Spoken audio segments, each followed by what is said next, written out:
कहने वालों का कुछ नहीं जाता, सहने वाले कमाल करते हैं। कौन ढूंढे जवाब दर्दों के, लोग तो बस सवाल करते हैं। हेलो फ्रेंड्स, कैसे हैं आप सब? आशा करते हैं आप लोग स्वस्थ और मस्त और तंदुरुस्त होंगे।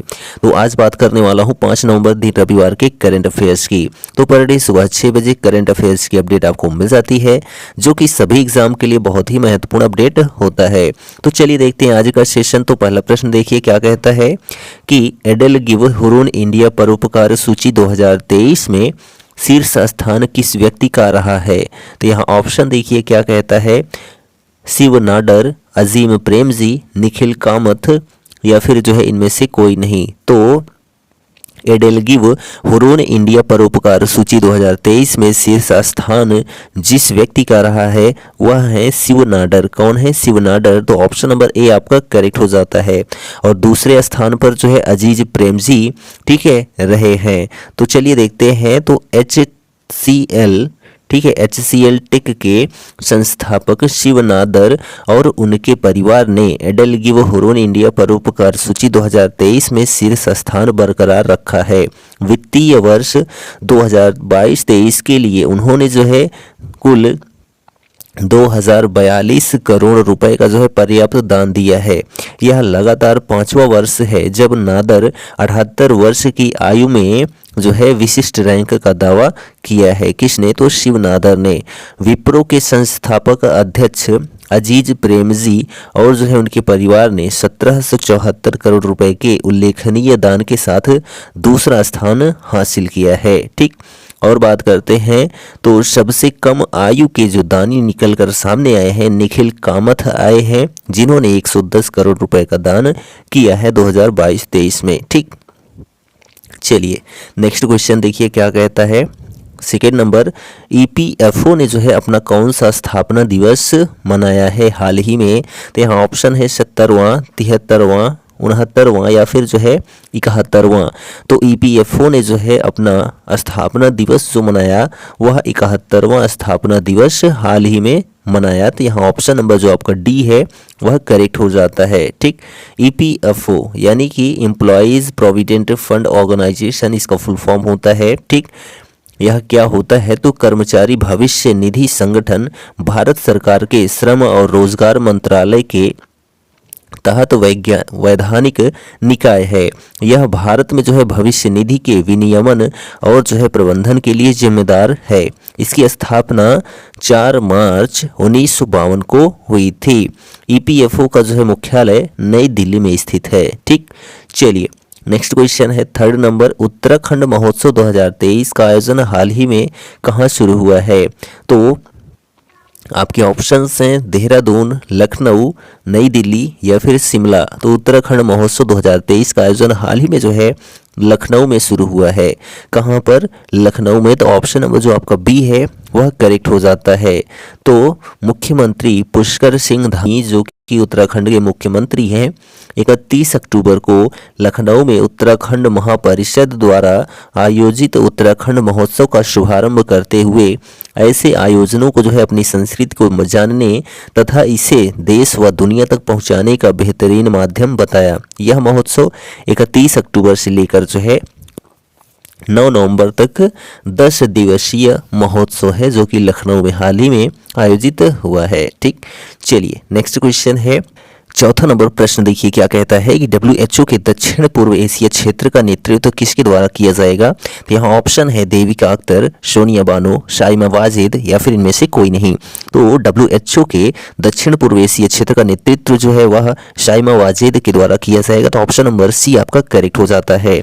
WHO यानी कि वर्ल्ड हेल्थ ऑर्गेनाइजेशन, जिसकी स्थापना 7 अप्रैल 1948 ईस्वी को हुई थी। ठीक है, कब? 7 अप्रैल 1948 ईस्वी को। और इसका जो मुख्यालय है जिनेवा स्विट्जरलैंड में स्थित है। और इसमें जो है 194 देश सदस्य हैं किसके? WHO के। और जो WHO है इसके प्रमुख डॉक्टर टेड्रोस हैं वर्तमान में। ठीक है, तो यहाँ पर जो ऑप्शन नंबर सी आपका करेक्ट है। तो जो है बांग्लादेश की पीएम शेख हसीना की बेटी शाइमा वाजेद ने वर्ल्ड हेल्थ ऑर्गेनाइजेशन का एक महत्वपूर्ण चुनाव जीत लिया है। जानकारी के अनुसार बांग्लादेश की प्रधानमंत्री शेख हसीना की बेटी शाइमा वाजेद को एक मानसिक स्वास्थ्य विशेषज्ञ हैं, ठीक है, को विश्व स्वास्थ्य संगठन यानी कि WHO के दक्षिण पूर्व एशिया क्षेत्र के अगले क्षेत्रीय निदेशक के रूप में नामित किया गया है। किनको? तो शाइमा वाजेद को। ठीक, चलिए नेक्स्ट क्वेश्चन है 5th नंबर।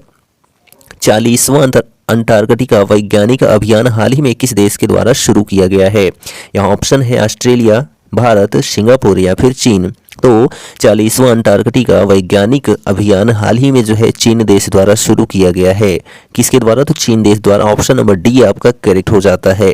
तो नवंबर 2023 में चीन देश ने अंटार्कटिका में अपना 5वां अनुसंधान केंद्र बनाने के लिए वैज्ञानिक अभियान शुरू किया है। किसने? तो चीन ने। दक्षिण गंगोत्री, मैत्री और भारत के जो है अंटार्कटिका में अनुसंधान केंद्र है। आज की तारीख में देखा जाए तो भारत के अंटार्कटिका में मैत्री और भारती नाम के 2 परिचालन अनुसंधान स्टेशन हैं। किसके? तो भारत के। ठीक, चलिए नेक्स्ट क्वेश्चन देखिए 6 नंबर है। 3 नवंबर 2023 को जो है रात 11:32:54 पर बिहार समेत उत्तर भारत एवं नेपाल में आए भूकंप की तीव्रता क्या थी? तो यहाँ ऑप्शन है 7.01, 6.40 या फिर जो है 6.98 या 5.81। तो 3 नवंबर 2023 को जो है रात 11:32:54 पर बिहार समेत उत्तर भारत एवं नेपाल में आए भूकंप की जो तीव्रता मापी गई वह 6.40 मापी गई। ठीक है, तो यहाँ ऑप्शन नंबर जो आपका बी है वह करेक्ट हो जाता है। ठीक, तो नेशनल सेंटर फॉर सिस्मोलॉजी नई दिल्ली के अनुसार भूकंप का एपी सेंटर जो है वह कौन था? तो नेपाल था। सिस्मोग्राफ भूकंप का पता लगाने एवं उसे रिकॉर्ड करने के लिए प्रयोग किया जाने वाला एक उपकरण होता है। ठीक है, भूकंप की सतह का वह भाग जिस पर जो है भूकंपीय तरंगों को सर्वप्रथम रिकॉर्ड किया जाता है उसे अधिकेंद्र या फिर जो है एपी सेंटर इंग्लिश में कहा जाता है। ठीक, तो नेपाल में यह भूकंप आया हुआ था। ठीक, चलिए नेक्स्ट क्वेश्चन देखिए 7 नंबर क्या कहता है कि नई दिल्ली में किसके द्वारा वर्ल्ड फूड इंडिया 2023 का उद्घाटन किया जाएगा? तो यहाँ ऑप्शन है द्रौपदी मुर्मू या फिर जो है जगदीप धनखड़, अमित शाह या फिर नरेंद्र मोदी। तो जो है नई दिल्ली में किसके द्वारा? तो प्रधानमंत्री नरेंद्र मोदी द्वारा जो है वर्ल्ड फूड इंडिया 2023 का उद्घाटन किया जाएगा। तो ऑप्शन नंबर डी आपका करेक्ट हो जाता है।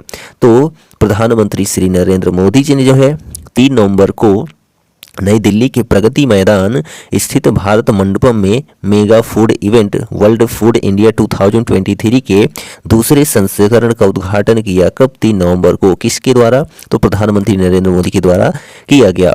नेक्स्ट क्वेश्चन है कितने देशों ने कृत्रिम बुद्धिमत्ता से जुड़े जोखिमों को रोकने के लिए दुनिया के पहले समझौते पर हस्ताक्षर किए हैं?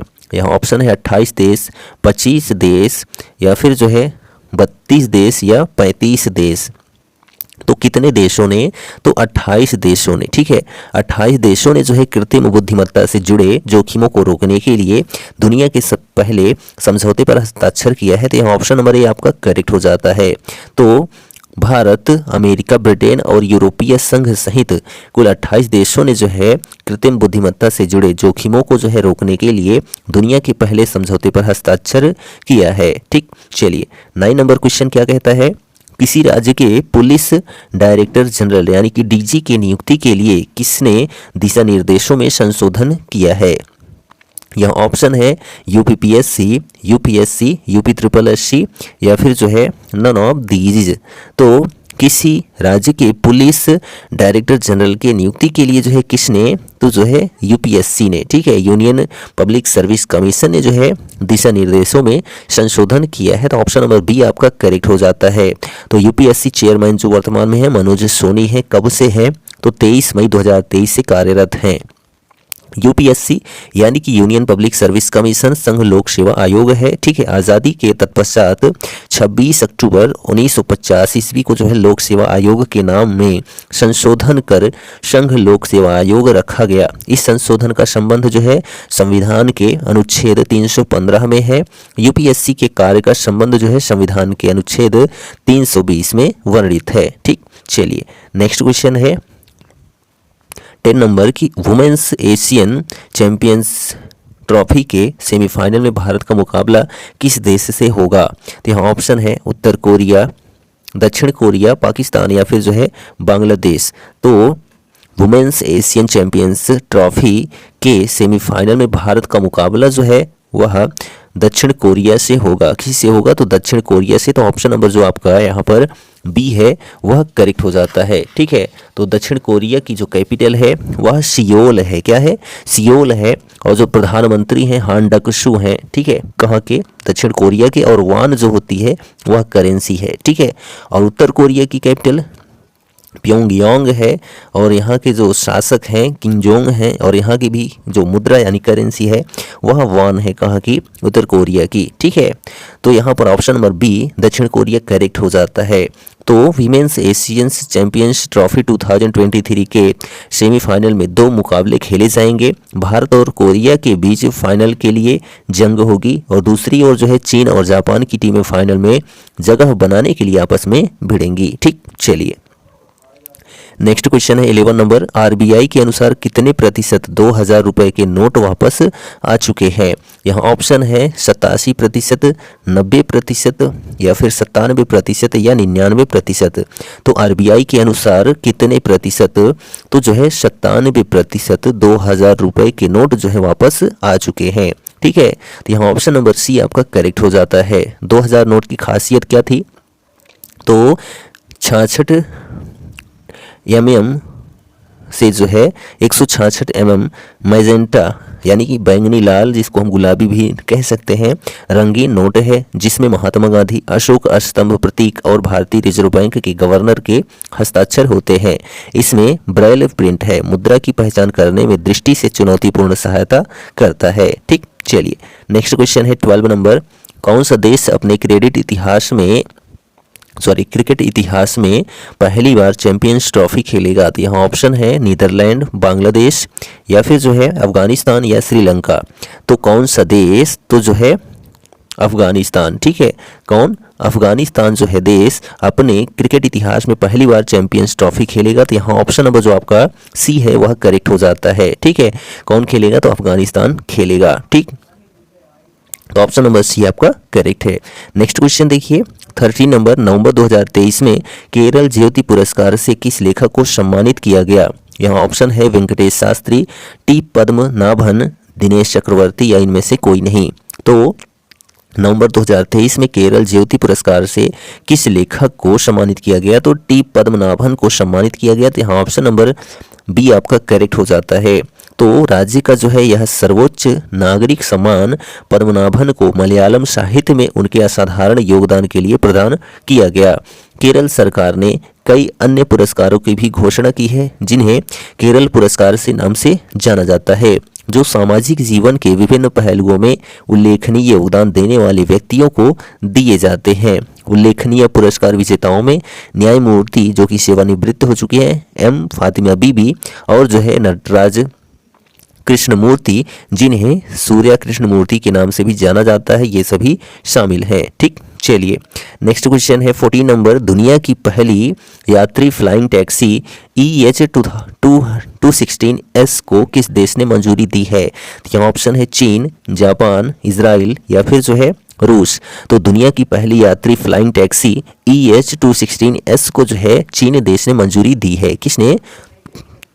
तो चीन देश ने। तो ऑप्शन नंबर ए आपका करेक्ट हो जाता है। ठीक, तो यह जो है चीन के गुआंगजो में स्थित एहांग कंपनी ने EH216S नाम की जो है एक एयर टैक्सी तैयार की है। ये इलेक्ट्रिक वर्टिकल टेक ऑफ और लैंडिंग जो है विमान है जो 2 यात्रियों या 600 पाउंड कार्गो को लेकर उड़ सकती है। चीन स्थित एहांग कंपनी ने पूरी तरह ऑटोमेटेड तरीके से उड़ने वाली एयर टैक्सी बना दी है। ठीक, चलिए यहाँ पर एक्स्ट्रा कवरेज के अंतर्गत देख लेते हैं भारत ने किस देश के साथ मोबिलिटी एंड माइग्रेशन एग्रीमेंट पर हाल ही में हस्ताक्षर किए हैं? तो इटली देश के साथ। ठीक, नेक्स्ट है वनडे क्रिकेट विश्व कप में 4 शतक लगाने वाले दुनिया के तीसरे क्रिकेटर हाल ही में कौन बने हैं? तो जो है क्विंटन डिकॉक बने हैं जो कि साउथ अफ्रीका के खिलाड़ी हैं। ठीक, चलिए नेक्स्ट क्वेश्चन है कॉलिंस डिक्शनरी ने वर्ल्ड ऑफ ईयर 2023 किसे घोषित किया है? तो एआई को, यानी कि आर्टिफिशियल इंटेलिजेंस जो है वह 2023 का वर्ल्ड ऑफ ईयर का जो है वर्ड है किस में? तो कॉलिंस डिक्शनरी में। ठीक। नेक्स्ट क्वेश्चन है किस यूरोपीय देश ने 2024 से अपनी गोल्डन वीज़ा पहल को जो है बंद करने की घोषणा की है? तो नीदरलैंड ने। किसने? तो नीदरलैंड ने, जिसकी कैपिटल एम्स्टर्डम है। ठीक। चलिए नेक्स्ट क्वेश्चन है Tata power renewable energy limited के एमडी और सीईओ के रूप में हाल ही में किसे नियुक्त किया गया है? तो दीपेश नंदा को। ठीक है, किसको? दीपेश नंदा को जो है Tata power renewable energy limited का एमडी और सीईओ नियुक्त किया गया है। ठीक। लास्ट क्वेश्चन देखिए 50 नंबर, प्रतिवर्ष 5 नवंबर को कौन सा दिवस मनाया जाता है? तो जो है विश्व सुनामी जागरूकता दिवस जो है प्रत्येक वर्ष 5 नवंबर को मनाया जाता है। सुनामी के खतरों को उजागर करने और प्राकृतिक आपदाओं से होने वाले नुकसान को कम करने में प्रारंभिक चेतावनी प्रणालियों के महत्व पर जोर देने के लिए 5 नवंबर को विश्व सुनामी जागरूकता दिवस मनाया जाता है। कई संगठन लोगों को स्थिति से अवगत कराने के लिए सुनामी के बारे में पारंपरिक ज्ञान प्रदान किया जाता है। ठीक। तो यह जो हमारा सेशन है 5 नवंबर का आपको कैसा लगा कमेंट करके ज़रूर बताइए। यदि आपको सेशन अच्छा लगा हो तो अपने दोस्तों में भी इसको शेयर करना ना भूलें। मिलेंगे नेक्स्ट वीडियो में, तब तक के लिए जय हिंद।